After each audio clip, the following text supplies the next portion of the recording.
ভাব মত্ত সর্বম প্রবর্ততে ইতিমত্তা ভুজন্তে মাম বুধা ভাব সমন্বিতা। অনুবাদ: সমস্ত কিছুর উৎস আমি, সমস্ত কিছু আমার থেকে প্রবর্তিত হয়। বুদ্ধিমান মানুষেরা এই তত্ত্ব অবগত হয়ে আমার ভজনা করেন। এই শ্লোকের বক্তা ভগবান শ্রীকৃষ্ণ, যাকে ভাগবতে নন্দ সুত বলে আখ্যায়িত করা হয়েছে। চৈতন্য চরিতামৃতের ভাষায় নন্দ সুত বলি যারে ভাগবতে গায়, সেই কৃষ্ণ অবতীর্ণ চৈতন্য গোসাই।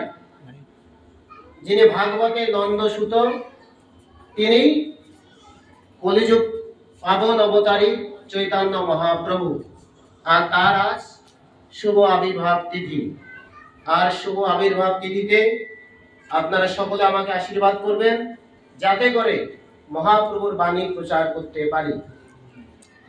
আর চৈতন্য গোসাই কহে, যেই মতো সার আর যত মত সব সারকার।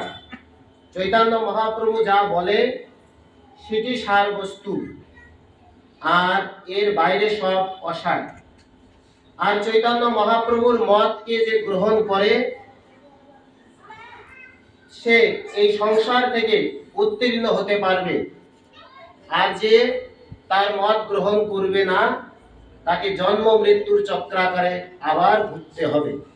1 মিনিটে শুনুন, কেন চৈতন্য মহাপ্রভুর মত একমাত্র সার বস্তু।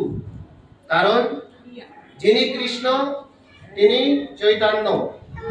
আর ভগবান কৃষ্ণ সম্বন্ধে মহাভারতের আদি পর্বের প্রথম অধ্যায়ে 72 সংখ্যক শ্লোকে বলা হয়েছে, ভগবান কৃষ্ণ ধর্ম বৃক্ষের মূল।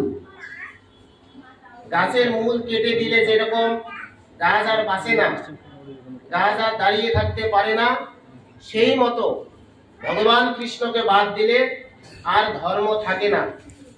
যেহেতু স্বয়ং চৈতন্য মহাপ্রভুই কৃষ্ণ, তাই স্বয়ং চৈতন্যই হচ্ছে ধর্ম। আর ধর্ম যা বলবে সেটি সার বস্তু। সকলে চৈতন্যের চরণে আশ্রিত হন, সকলে তার আদেশ পালন করুন, আর আমাকে আশীর্বাদ করবেন। হরে কৃষ্ণ। জয় হোক শ্রীলা প্রভুপাদের, জয় হোক আপনাদের সকলে। জয় জয় নিতাই গৌর সীতানাথ প্রেমানন্দে।